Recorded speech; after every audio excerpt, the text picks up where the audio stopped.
নমস্কার, আপনি দেখছেন ট্রাভেলিং ডায়েরি। ভারতে ঘটে চলা এলপিজি সংকটের মাঝে একটু হলেও স্বস্তির খবর।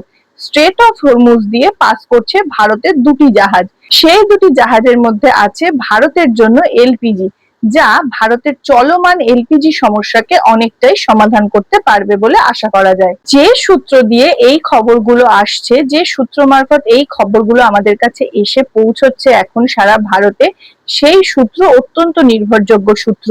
রয়টার্স নামক সংস্থা তারা জানাচ্ছে যে ইরান স্ট্রেট অফ হরমুজ দিয়ে এতদিন বাদে ভারতের দুটি জাহাজকে পাস করার অনুমতি দিয়েছে এবং তার মধ্যে তারা কিছু শর্ত অবশ্যই যোগ করেছে, সেগুলো আপনাদের জানা। রয়টার্স এর মতে, এবং রয়টার্সে সরাসরি ছাপানো হয়েছে খবর, রয়টার্স বলছে যে ফেব্রুয়ারি মাসে অর্থাৎ এই যুদ্ধ শুরু হওয়ার আগে ভারতবর্ষের সমুদ্র সীমা লঙ্ঘন করে ঢুকে পড়া তিনটি ইরানীয় জাহাজ, যেগুলো অবৈধভাবে ভারতের সমুদ্র সীমা লঙ্ঘন করে ঢুকে পড়েছিল, সেই তিনটে ট্যাঙ্কারকে ভারতবর্ষের নৌসেনা আটক করেছিল।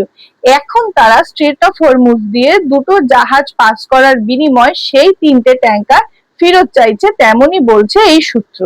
চুক্তি, ভারতবর্ষ এবং ইরানের মধ্যে যে চুক্তি হচ্ছে যে তিনটে সিজ করা ট্যাঙ্কার ভারতবর্ষ ইরানকে ফেরত দেবে এবং তার ভিত্তিতে ইরান স্ট্রেট অফ হরমুজ দিয়ে ভারতের দুটি এলপিজি বাহী জাহাজকে পাস করতে দেবে, তার জন্য নিউ দিল্লিতে ইরানিয়ান দূতাবাসের সঙ্গে কন্টিনিউয়াসলি বৈঠক হয়ে চলেছে এবং এই বৈঠকে উঠে আসছে ইরানের আরো কিছু শর্ত। শুধুমাত্র তিনটে সিজ করা ট্যাঙ্কার, যেগুলো ভারত ফেব্রুয়ারি মাসে অর্থাৎ এই যুদ্ধের আগে সিজ করেছিল, সেগুলো তো ফেরত দিতেই হবে। তার সঙ্গে ভারত থেকে মেডিসিন এবং মেডিকেল ইকুইপমেন্টস অর্থাৎ ওষুধ এবং চিকিৎসা সরঞ্জাম, সেগুলি বিপুল পরিমাণে ইরানে এই যুদ্ধের আবহে পাঠাতে হবে, যাতে সেগুলি ইরানের এই বিপদের সময় কাজে আসে। এইগুলি ভারত করলে তবেই ভারত স্ট্রেট অফ হরমুজ দিয়ে দুটি পণ্যবাহী অর্থাৎ এলপিজি বাহী জাহাজ নিয়ে আসতে পারবে। এছাড়াও দৈনিক ভাস্কর, রয়টার্স এর মতন অত্যন্ত নির্ভরযোগ্য মিডিয়া সংস্থাগুলো আরো জানাচ্ছে যে আরো 22টা ভারতীয় ফ্ল্যাগ লাগানো জাহাজ এখনো স্ট্রেট অফ হরমুজে আটকে আছে, যেগুলিকে ভারত এখনো ওখান থেকে পাস করাতে পারছে না। ভারত মাত্র দুটো গ্যাসবাহী জাহাজকে এখন স্ট্রেট অফ হরমুজ দিয়ে পাস করাতে পেরেছে।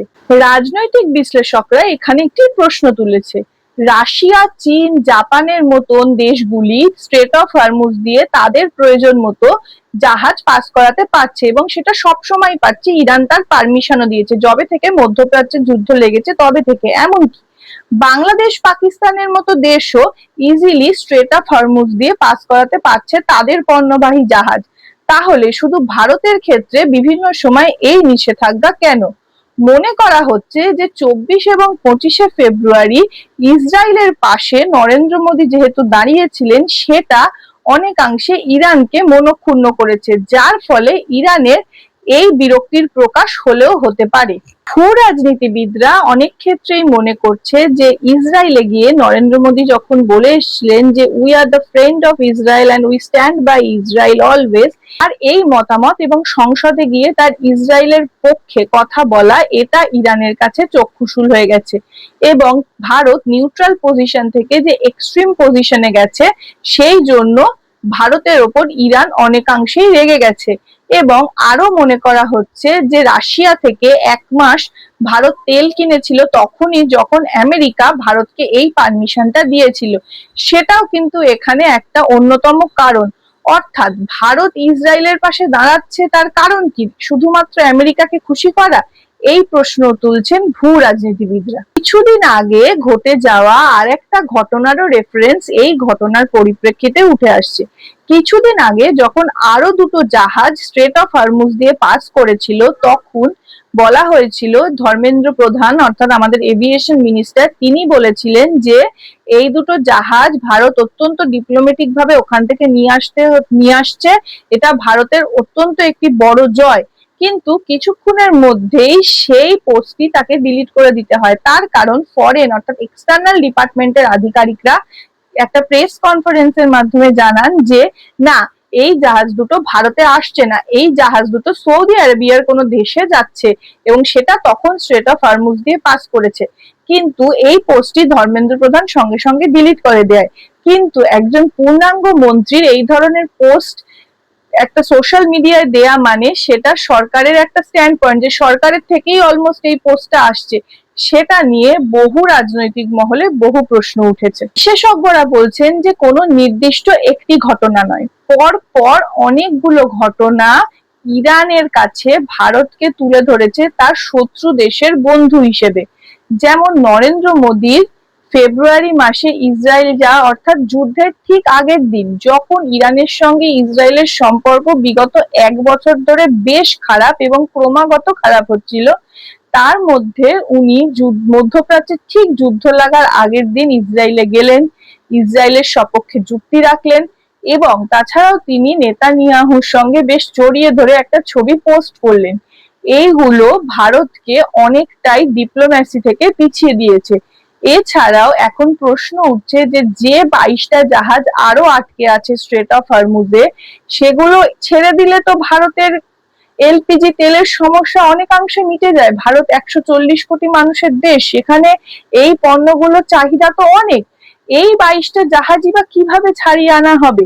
এছাড়া আরো কিছু কিছু প্রশ্ন থেকেই যাচ্ছে, যেমন ভারত ইরানিয়ান দূতাবাসের অ্যাম্বাসাডারের কতগুলো শর্ত মেনে নিতে পারবেন। তার কারণ ইরানীয় দূতাবাসের অ্যাম্বাসাডার ভারতে নিউ দিল্লিতে যে পর পর গোপন বৈঠক করছেন, তাতে তিনি কন্টিনিউয়াসলি একটার পর একটা শর্ত চাপিয়ে যাচ্ছে। সেই শর্তগুলো কি ভারতের পক্ষে মানা সম্ভব হবে? অনেকেই মনে করছে ভারত যদি ইসরায়েল বা ইরান কোনো পক্ষেই না গিয়ে একটা নিউট্রাল পরিস্থিতি নিজেদের ক্ষেত্রে বজায় রাখতো, তাহলে ভারতের এই ধরনের সমস্যাগুলো হতোই না। বর্তমানে কিভাবে তার কূটনৈতিক ডিসিশন নেবে আমরা এখনো তা জানি না। 22টা জাহাজ যেগুলো স্ট্রেট অফ হরমুজে আটকে আছে, সেগুলোই বা ভারত কিভাবে ছাড়িয়ে আনবে সেটাও আমাদের জানা নেই।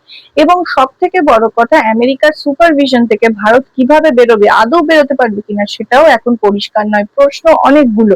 তার কারণ আমেরিকা ভারতকে সম্পূর্ণভাবে সুপারভিশনে রাখছে। ভারত আজকে ট্রেড ডিলের মাধ্যমে আমেরিকার সঙ্গে যুক্ত, এবং ভারত যদি রাশিয়া থেকে উইদাউট পারমিশন অফ ইউএস এর পারমিশন ছাড়া একদিনও বেশি তেল কেনে, তাহলে আমেরিকার ট্যারিফ বাড়িয়ে দেওয়ার জন্য বসে আছে। সেই ট্যারিফ 18% থেকে অবলীলায় সঙ্গে সঙ্গে 25% হয়ে যাবে। সেটাও ভারতের মাথার উপর একটা ভয়।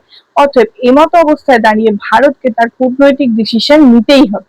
এছাড়াও এই মুহূর্তে সব থেকে বড় প্রশ্ন থেকে যাচ্ছে ইরানের সাথে কতটা সম্পর্ক রাখা আমেরিকা মেনে নেবে, এবং যদি ইরানের সঙ্গে এই মুহূর্তে আমেরিকা সম্পর্ক না রাখে, তাহলে স্ট্রেট অফ হরমুজ দিয়ে পণ্যবাহী জাহাজগুলো কবে ভারতে আসবে এবং ভারতের এই সংকট দূর হবে।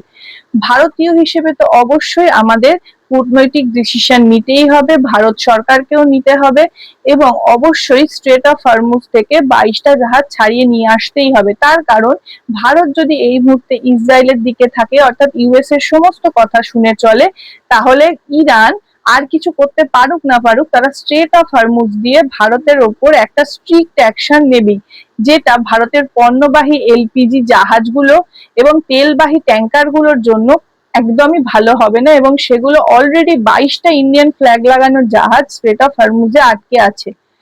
এখন দেখার বিষয় এবং আস্থা রাখতে হবে ভারতের কূটনৈতিক বিশেষজ্ঞদের উপর, তারা নিশ্চয়ই পারবে এই জাহাজগুলোকে ছাড়িয়ে আনতে, এবং ভারতের এই সংকট খুব তাড়াতাড়ি দূর হবে। আপনার কি মনে হয়? অবশ্যই আপনার মতামত জানাবেন।